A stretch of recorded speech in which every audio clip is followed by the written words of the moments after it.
तर आज आपण उपवासाचा सुक्का बटाटा कसा बनवायचा ते पाहणार आहोत. अगदी झटपट तयार होतो आणि चवीलाही तितकाच छान लागतो. चला तर रेसिपीला सुगंधी सात है नवीन भाषा कोणती नजर काही बोलते साऱ्या सरिया माझ्याच पाशी चिंत तू होईना माझी या प्रियाला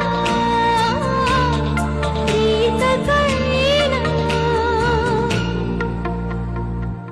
नवीन तारे चंद्र नवा नवीन आहे ऋतू हवासा अनोळा